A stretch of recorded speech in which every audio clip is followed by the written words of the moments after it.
before I get into it, I just wanted to say thank you to my buddy Sean and my buddy James. Sean has gone out and apparently in the middle of the night because we're on different time. Yeah, there's a time gap between us. He's in a different state. And I guess I text him in the middle of the night and he runs out and measures some stuff. I guess he just hops out of bed in his underwear and goes out and runs a tape measure or tells me where one wire that I couldn't figure out where it goes. And yeah, thanks, Sean. And so yeah, let's get back to me rambling about some stuff. If you've never been here before, there's some of that. Welcome back to the channel. My name is Crawford. This is Virginia's for Lowriders. Today, we are back on the Mazda project. And hopefully the next couple days. I got some stuff I got to do on Sunday with my mom. I got to work on her truck. It's going to be like 30 degrees outside. But we're going to try and get as much done up until then as possible. Last week, we actually made some pretty good progress, surprisingly. I got the brake booster bolted up, got the master cylinder bolted in. I made brake lines that completely attach all of that together. We worked on the battery thing. We worked on the frame rails. We did some bouncing around. And the week before that, we were really knocking out. Got all kinds of suspension stuff done. So if you haven't checked that out, go back and check out the last 30 some odd videos of this. There's a lot of them. This week, we're doing ADD stuff again. ADD just guides me along. There's no straightforward path on any of these videos. I just turn the camera on and you just watch me bounce around and ramble. So if you've never been here before, expect some of that. That's what's going to happen. The last 2 days, I've came out here, which I will put that footage in, pulled the wiring harness through the cab, separated all of the wiring out to individual things that I needed. Most of the time, if you're doing this, there's a big crazy harness, and most of the wires, and generally speaking, are the same length. They're just configured in such weird ways that it doesn't work if you're trying to tuck the harness. So if you were to remove every bit of loom and every bit of tape, most likely, in like this scenario, I'm going to have to extend some of the harness, of course. But in this scenario, I was able to separate out the things that I need. Like this is the wiring for the coil. So I can run this individually over to the engine, hide it, and whatnot.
And 3100. So in the front, those are factory hard body shocks.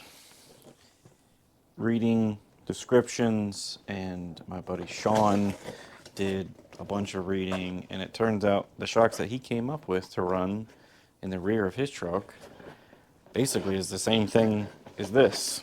Different brand, but same compressed length and same diameter and all that stuff. So we'll see. It's always nice when they come with paint imperfections and raw metal exposed. That's always a good sign. So we'll see if that works. hopefully at some point this weekend.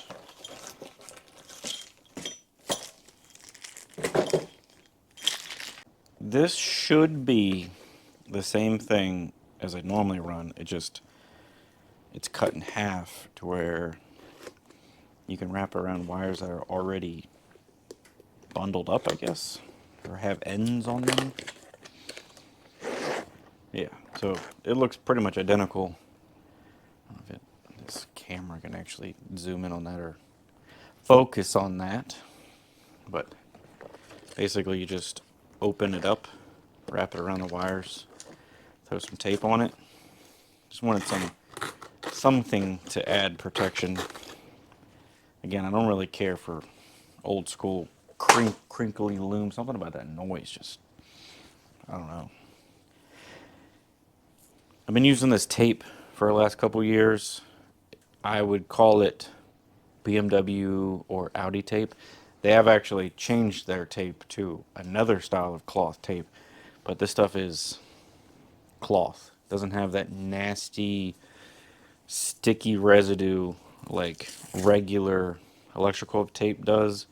When it gets hot, it doesn't turn into mush and come apart like cheap electrical tape does. It works pretty well. It's still flexible once everything's taped up. It's not like, I don't know. It works well, and it doesn't cost that much more whenever you buy like a 5-pack of it on Amazon. So definitely recommend it. Anything that y'all ever see me post in videos, just ask in the comments if you're interested in the stuff, and I'll try and find you a link. I don't have any of those affiliate links or anything like that. I'll just send you whatever I bought, as long as I recommend it. I wouldn't recommend anything that I don't care for. So I usually tell y'all straight up, like, don't purchase this because I wasted my money on it. I bought 1/4 inch, 3/8, and half. I hope this 1/2 inch stuff fits. This looks pretty much identical to the other stuff I use, minus the whole splitting in half portion of it. So I'm going to attempt to wrap this main harness with this stuff. Maybe put a little bit of tape every so often. This stuff's pretty thick. It's not like I don't know. It's transparent, so it's not exactly like an old school loom as far as protection goes, but it feels actually thicker. Even though there's holes in it, it feels thicker than old school loom. I'll show y'all what I mean by old school loom. I'll grab a piece so you can understand. Actually, here we go. This is what I'm referring to. This old, stiff, makes those terrible noises when you move it around stuff. Yeah, not a fan.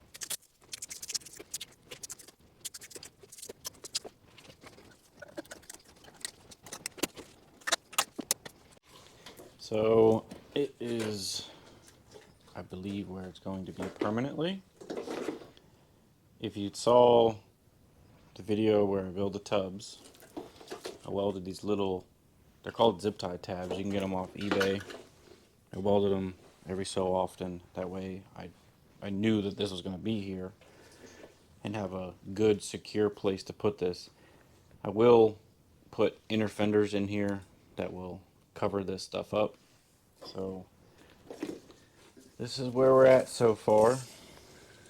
The split loom stuff doesn't get as tight as the stuff that actually just slides over the wire, but it doesn't look too bad.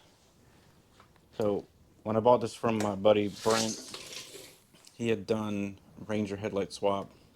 It's not really my thing. I swapped it back to normal, like factory style headlights. So he put on these big plugs to adapt over to that light. I bought some, it's like help section stuff. I don't even know what conductite is.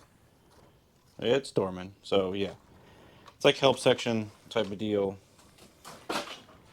to replace the factory plug, so I need to cut this stuff off, solder new stuff on, heat shrink, blah blah blah, make it look pretty, and then the entire harness, I don't break it with my chair first, the entire harness, all of this has to be fed through this little hole and needs to go all the way to the other side.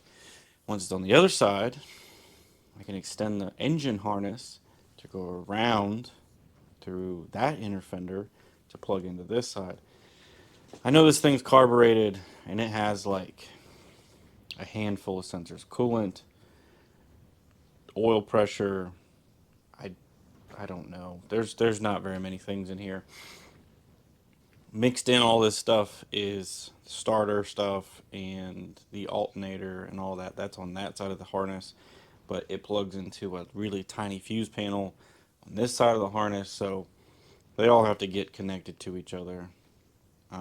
During that, I will be cutting the factory plugs off and putting Deutsch connectors, because all of this stuff will be inside of the inner fenders. I never plan on driving the truck in the rain, but you get caught in the rain and it happens.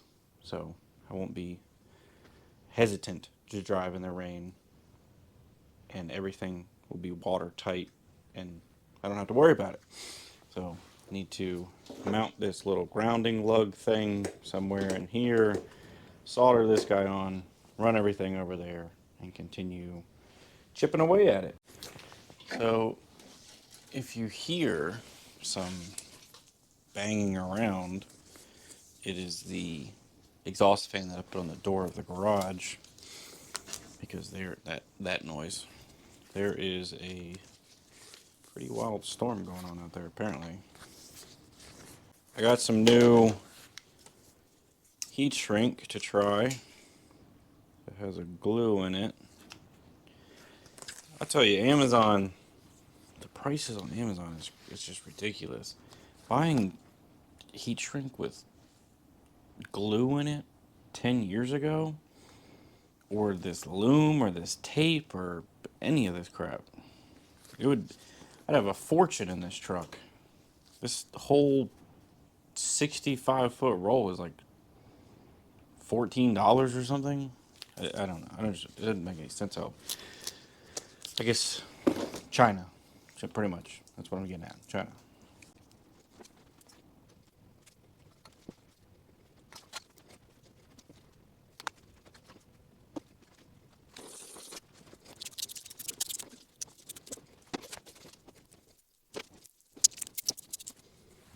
So this part is going to be tricky, because most of those plugs are pretty close to the same size as this hole.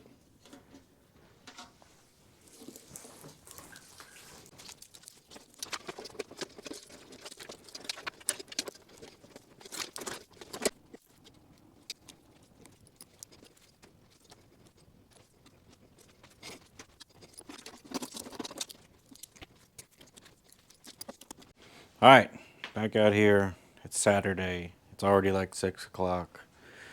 Did some stuff with some friends this morning. I lended some assistance and whatnot. And we're back out here, trying to get something done. I came out here, I don't know, for the last hour or so and cleaned so I could actually walk around again. But last night I went inside at probably almost midnight, I guess, messing with this thing. The driver's side is completely wired. I have the coil wire pulled out. I have the brake dummy light pulled out, and I have this blue wire that I don't remember where it goes. I have to figure that out. But harness is all wired in. I got the little ground lug guy mounted to a little stud there. The harness is ran completely under this guy. I got everything coming out here. So this is headlight. I got horn. There is a small fuse block that has to do with, I think, the starter or something. I don't really remember exactly what this is controlling. So this needs to find a home. These are the plugs that will eventually get wired into the engine harness. The engine harness will come through that little hole through here, like I said last night. Get wired into this. Need to extend these just enough to get onto this side of the inner fender. One thing I didn't do, because I didn't plan on running the wires like this, I plan on running everything behind the cab, but I think this works out better. I didn't put a hole like I did on this side. I put this hole with the grommet, I don't know, 10 videos ago or whatever it's been. I need to do the same thing over here so this can pass through and be hidden completely again. But we're making pretty good progress. This wiring stuff takes me forever because I, like, part of the footage that I showed before, I wrapped that completely and then I changed my mind. And then I decided I wanted to route the coil around the back side of the engine. Yeah, it took a while. That ate up a good bit of time. But as far as wiring goes, once the grill's on here and all of this crap is covered up, there are no wires to see. This, I don't even know if I'm going to hook this up. This is for the sensor on the bottom of the radiator for another dummy light. So this might just get clipped. That's why I left the tape on there. But there is nothing to see here. No wires whatsoever. If you lean in and look at it, you can see the pigtail going to the headlight, but that's all that you'll see. So, pretty happy with it so far. Like I said a couple videos ago, it's not Volkswagen or Honda level tucking of wiring like I've done before in the past on old Hondas and stuff that I've had. But it's not bad. It's a respectful, still serviceable wiring tuck. Everything will be accessible and fixable if anything was to happen on the side of the road or whatever. So let's get back at it. I'm trying really, really hard. I think that the goal is to extend those wires to where they're on the other side of the fender and then probably not mess with the wiring anymore tonight or this weekend. ADD is screaming at me right now saying, let's work on the fenders. That's all I feel like doing is working on the fenders. But I'm going to attempt really hard to not stray away and do something else and then probably forget to do a step in this. So we're going to make those wires long enough.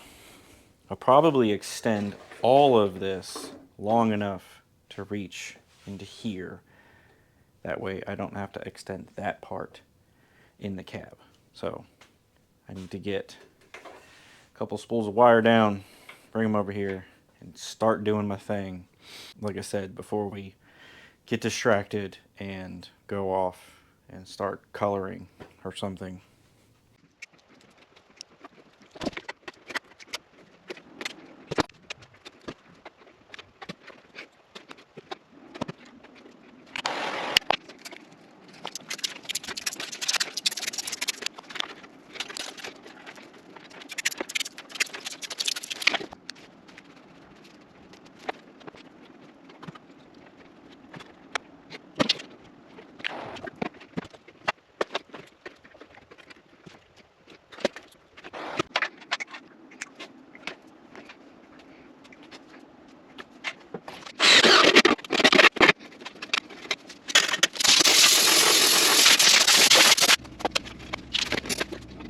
It is midnight again.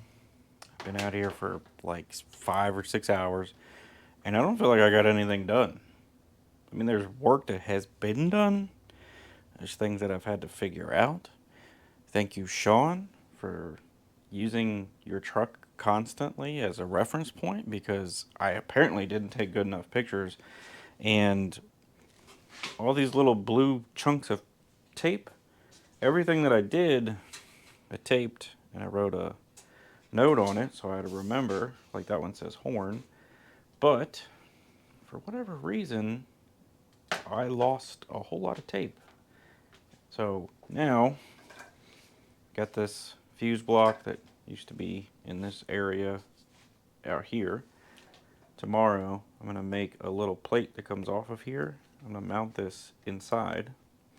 That way, if I need to access it, just pull the inner fender out that I'll be making. It'll be out of the weather, and I don't have to worry about it. Putting wires back in to that rubber thing, that was a pain in the butt. I just put some paint on there because I couldn't get to it before. I had the wiper motor inside.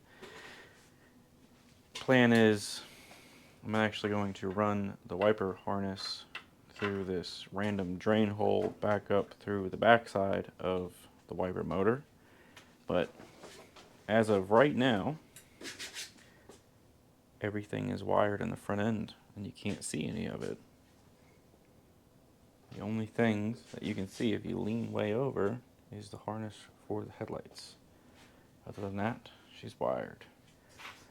I did figure out, with the help of Sean, exactly where I need to put these, because I don't know. I don't know if it's just late nights and ADD stuff, but I'm having a really hard time staying out here doing this. This is the most boring part of this truck so far. So tomorrow, we got to do something that's like interesting, because I know I wouldn't want to watch a video for 20 minutes about a guy wiring up a truck that you might not own. So tomorrow we're ADDing our way into something else, something more interesting. Got a couple options. I need to roll the fenders on the front. I'd like to do a thin wire edge like I did on the bed. On the bed, I did maybe like a 3/16 stainless wired edge.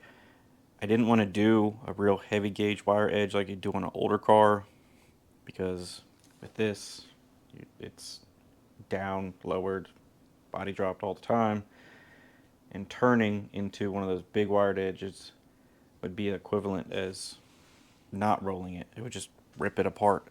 I need to figure that out. I got those shocks in. Maybe we can mess with the shocks. We'll do something more interesting. I'm gonna go inside and pass out though. That's the plan. Pass out and probably have nightmares about wiring. All right, it is Sunday. I did brakes on my mom's truck. My mom's payment was to go to Red Robin, so we just got back from doing all that. And we're back out in the garage. It's already like 4 o'clock, I think, so I need to knock something out that's not boring wiring jobs. So James and I, well, he's removing stuff right now, pulling the actual bags out. We're going to put the mock-up bags in, get the pinion angle adjusted exactly where it's supposed to be, because everything's just kind of thrown back in the truck. We got the mock-up bags we made like a year ago, basically, it feels like, to get all of this set back in place exactly where it's supposed to be. I'm going to dig through my random pile of fabrication stuff and see if I have any shock tabs, and we're going to get some shocks mounted, which is extremely straightforward. Basically just set them slightly higher than compressed, and when the truck's all the way down, weld the tabs in and you're done. So that's the plan. Try to get some kind of fabrication and something that's not boring wiring done this weekend. And I'll try and do some boring wiring this week off camera, so that way y'all don't have to watch me do it a whole bunch more. This is the guy that secretly comes in at 3 a.m. and knocks out all of the work. He does everything for me off of camera. I wish. Just crack the green one. Careful, because it will lift the truck off the jack stands. I'm going really slow. Really put some force into that boy. Because I'm in the threads, but it will not thread. Oh, huh. Well, imagine that. wouldn't hold your lips right. If you're standing on that side of the camera, it saw you. Oh, really? Yep, it's wide. Hold on. Because the truck touched the ground. without me taking out a 1/2 inch here. Yeah. And you didn't change the wheel size or anything. Oh, so you can still put the bump stop in and be Yeah, fine. I took everything was, it might not seem like it, but everything was taken in consideration. So when you do... Got my thumb in there. Oh, my bad. Actually, go a little bit more. Oh. Oh, jeez. Jeebus. Holy bejeebus. So this is as close as I could get. This is 12 inches, it should be 12 inches long, but it's as close to the same amount of lift as the bag in a small package. I had the same problem with my Chevy. The crew cab was like that. Actually, the exhaust is there, so I got to take that into consideration. Isn't that a little inward? I don't have very many options here, man. We're working with what we got. Right. Didn't finish the exhaust mount yet, so we're gonna have to get creative. What's wrong with that zip tie? All right, so I think we came up with a game plan. The shocks are 12 inches long, compressed, and they extend just about what the bag extends. So the only way that we're kind of figuring this is going to work is if we come up with something like this. They're way too long to do this. This is okay. It's not a crazy angle, and we can match it on both sides. So I'm going to use the same studs that I used on the front shocks on here. This style, which is a Dorman thing. So we looked online. I can get them tomorrow on Amazon, but we're impatient and we're trying to get something done. So I'm going to at least get 2, and we can mock up everything with 2. So I'm going to buy 1 from O'Reilly's and 1 from AutoZone. And they're kind of close to each other, so we're going to run and do that and try to get something out of today and something out of this weekend besides wiring. All right, I'm back at the house. James had to go do dad stuff. I got 2 of the Dorman studs, 31001. So just in case anybody wants to try and find those, you can get them from the help section from literally any parts store. I ended up having to go to an O'Reilly's and to an AutoZone because each one only had 1 in stock. So I'm going to order 2 more of them off Amazon and try and knock out the rest of it this week. So the idea here,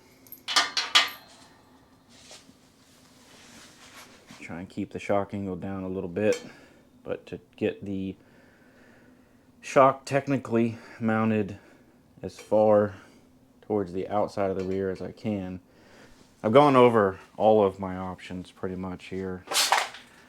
I can't run them inboard. Inboard would look cool, connected to the lower bar, but I can't do that because of gas tank.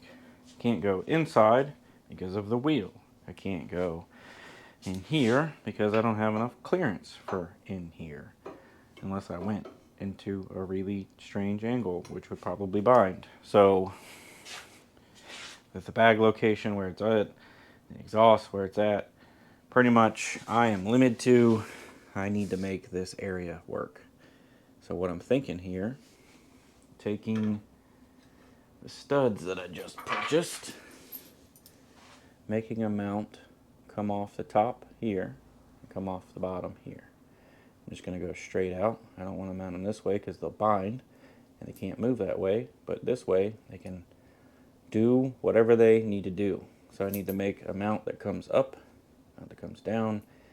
Once that mount is on here, basically just a flat tab, then I need to fill in the gap to it however I feel it's going to look cool. So it's already like 6 o'clock. I gotta get something done. I'm gonna try to see if I can come up with something in the next hour or so, so that I don't have to go to bed at 2 o'clock in the morning after the video's uploaded. So let's do that. Let's work on time management and being a grown-up and shock mounts at the same time. All right, I found this random chunk of 6-inch material. It's like 1/4 inch thick. It fits pretty well centered in between these things. I'm thinking mounting it upright here, and then building a little bridge between it and probably here, and welding it all along there, and then leaving enough room on the sides for me to put the nut on the back side, hopefully. It's either that or I can weld the nut to it, which I don't think I want to do. So I just trued this up. I'm going to pop some holes in it to fit the bolt and try to get that tag welded on.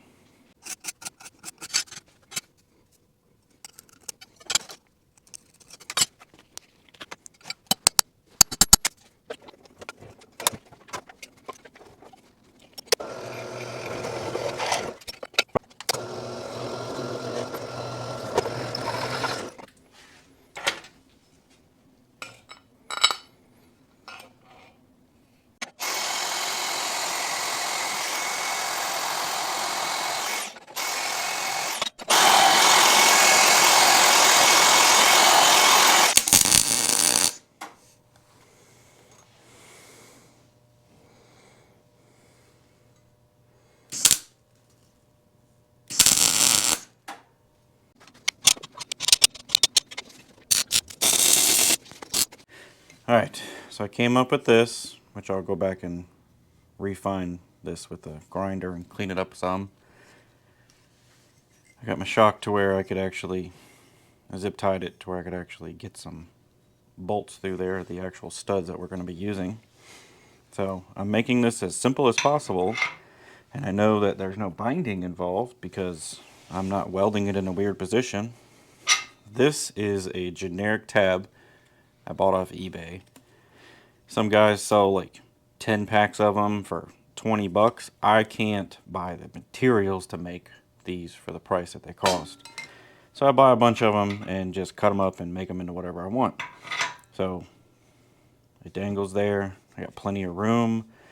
This is lower than all of this. I'm going to make some little gussets that go from here, maybe one in the center, just to keep it from flexing, even though I don't think it's going to go anywhere. But with this tab on there, all I'm going to do, swing this over and weld the tab to the bottom of that bar. I know that this angle is fine. Did the math online with the Max Fish stuff, and if Max Fish says it's okay, it's probably going to be alright. So come over here, same thing, swing this over.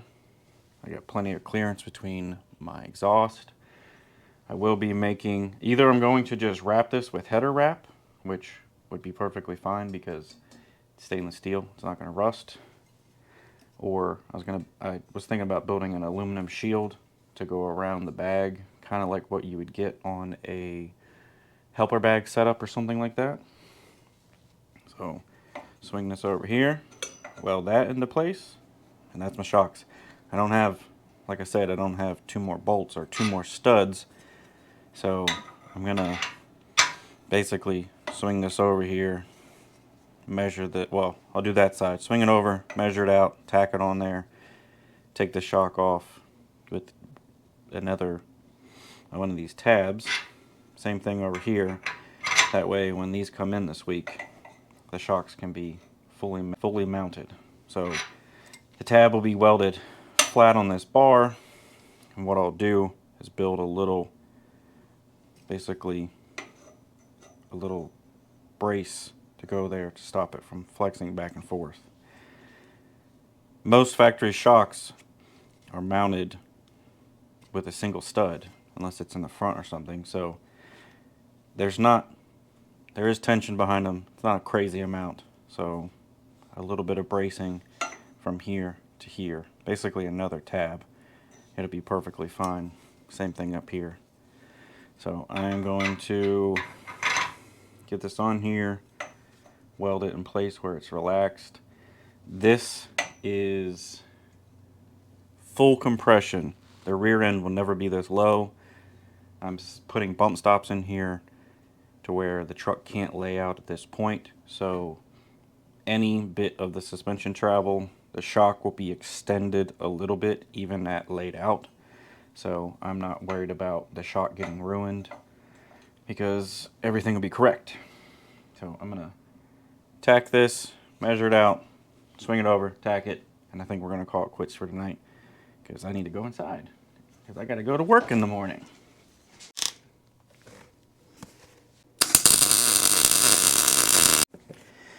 So I know y'all have heard me say it before, but I am a hoarder, especially for car parts. I just went through my little tote thing over there with all my tabs and random brackets that I've been collecting for things like this. I bought 2 of these at some point. I had 2 more, so it's a good thing the parts store didn't have 4. So I'm gonna get the other side made up real quick. So this will actually be like legit progress, not like me trying to slam something together. Good job, me, however many months ago, probably 2 years ago, hoarder guy. Good job.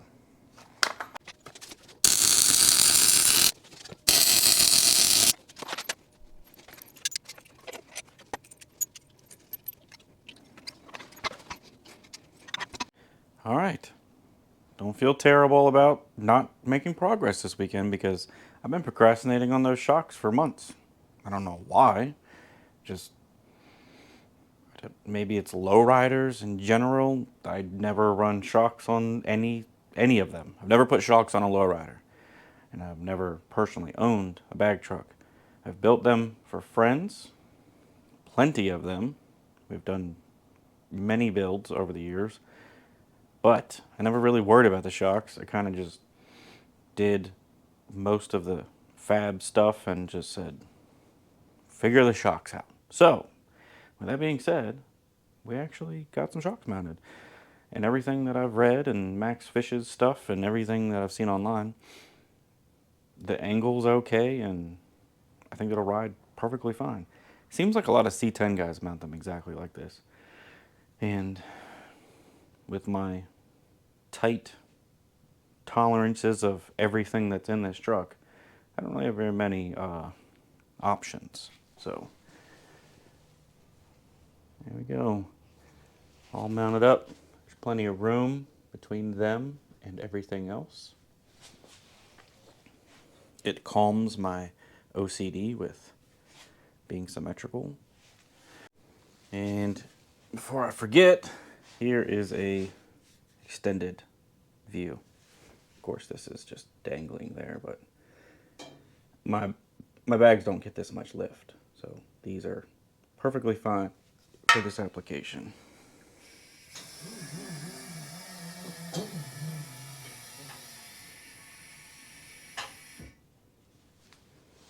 Yeah, pretty happy with that. So I think that's it for the night. I go inside, knock out this editing, and I will see y'all next week. Again, if you've never been here before, please do all the normal YouTube-y stuffs and subscribes and likes and comments. Let me know what you think and all that. And again, I'll see you next week.